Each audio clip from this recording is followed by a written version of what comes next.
isso porque abriu uma reflexão, né? Não sei se você concorda comigo, o pessoal do chat que nos acompanha também coloca a sua opinião, que não falando do Bolsonaro em si, olhando para vários presidentes de vários partidos ao longo dos últimos anos, que o que realmente o Brasil precisa, que você mesmo disse, são reformas, são mudanças estruturais, não são reformas de 4 anos, né? Ou seja, que o presidente está no poder, são reformas que precisam, por exemplo, o marco do saneamento, está falando desde até 2033, são reformas de muitos anos, que nem sempre o presidente vai estar lá para concluir, enfim, uma reforma, uma obra, enfim, um determinado tipo de impacto social e econômico, né? Então, acho que os governos, de forma geral, eles pensam muito no seu próprio mandato, não só o Bolsonaro, mas, enfim, independente de qual partido que seja.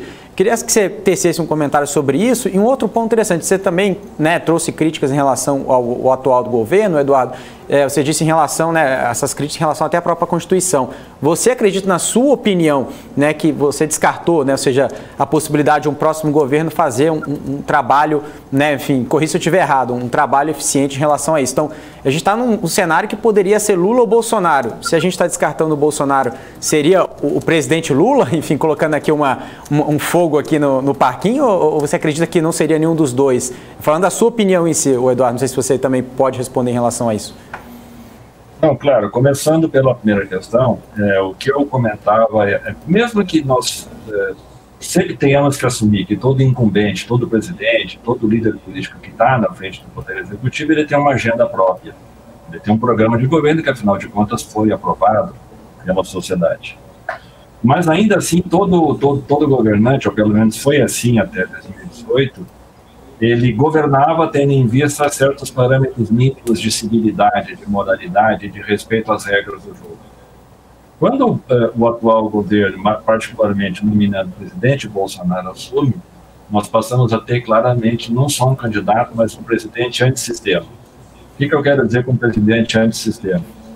Bolsonaro, ele se elegeu dizendo que ele iria destruir boa parte daquilo que existia no Brasil em nome de combater o politicamente correto, em nome de combater o que ele chamou de vitimização, em nome de defender a família tradicional, em nome de combater a ideologia de gênero, dentre outras coisas, em nome de combater o globalismo e o marxismo cultural, enfim, todas essas expressões que se tornaram comuns no vocabulário do bolsonarismo.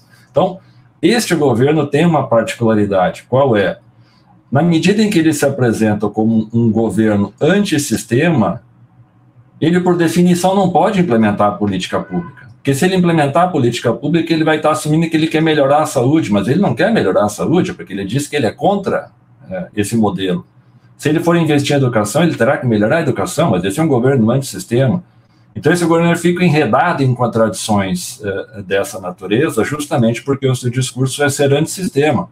E o ser antissistema, por exemplo, entende que é muito mais importante do que discutir uma política de educação, colocar como prioridade discutir a chamada ideologia de gênero. Então, é essa falta de referência ou de relevância dos temas que faz esse governo, portanto, e esse projeto político que eu estou assim chamando, numa eventual reeleição, certamente criar mais dificuldades para o papel que o Estado brasileiro tem que ter num país muito desigual e no qual as políticas públicas cumprem uma função muito importante de melhorar a vida das pessoas, como historicamente foi feito desde 88, passando por governos como o de Fernando Henrique, do PSDB, e depois os governos do PT, sobretudo durante o período Lula. Bem, em relação à segunda pergunta, eu vejo cada vez menos espaço para uma candidatura que não seja a que ocupam hoje os dois principais postos, que é Lula e Bolsonaro. Eu, honestamente, acho que é muito improvável que a candidatura de Simone Tebet venha a vingar. Ela é muito desconhecida, ela muito provavelmente vai ter muita dificuldade de lidar com os vários MDBs que existem no Brasil como um todo. Há um risco dela ser cristianizada pelo partido ao longo da campanha, porque o voto útil, seja em favor de Bolsonaro, seja em favor de Lula, mesmo dentro do MDB, vai cobrar um preço muito alto, como a gente já está vendo, sobretudo nos estados do Nordeste brasileiro, pendendo, e do Norte pendendo para apoiar Lula, e vários estados do Sul e do Centro-Oeste pendendo para apoiar o Bolsonaro. Então, a cada dia que passa, eu tenho mais convicção que essa eleição será decidida entre os dois principais players que hoje disputam. Há uma série de evidências comparado com pesquisas anteriores que mostram que, para essa altura do ano em que nós estamos, o grau de consolidação dos votos em Lula ou em Bolsonaro é muito alto. E a margem de crescimento que uma outra candidatura vem a ter é muito pequena. Basta lembrar um dado aqui: Ciro Gomes está concorrendo pela 4ª vez a presidente e tem 9% de votos. Ele tem um recall muito maior do que Simone Tebet. E está com 9% há um ano, patinando, e não consegue chegar a 2 dígitos. Então, acho que, nesse sentido, a tendência é que nós tenhamos uma eleição bastante polarizada.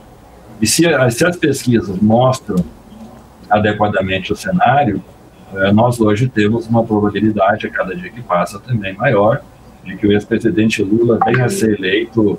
Algumas pesquisas falam no primeiro turno, outras estão indicando no segundo turno, mas o que eu fazia questão de mencionar, respondendo a sua pergunta, é que, para um outro projeto político que não aquele que está em vigor, e aí poderia ser Lula, poderia ser Ciro Gomes, poderia ser Simone Tebet, porque são todos esses candidatos de oposição ao bolsonarismo, mas, sobretudo, são candidatos que respeitam as regras do jogo.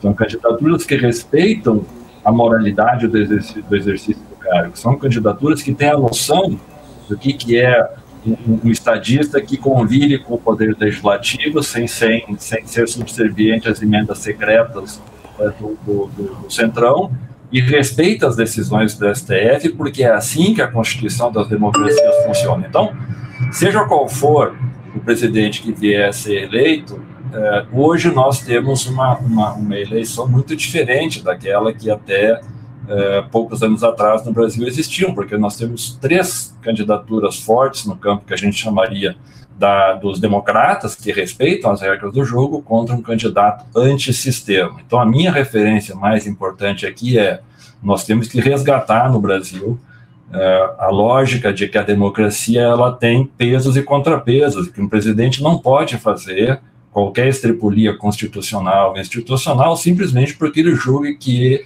está no seu direito a fazer o que lhe convier para ser eleito, né? Porque há um país a governar. Então, este é um governo contra o Estado brasileiro.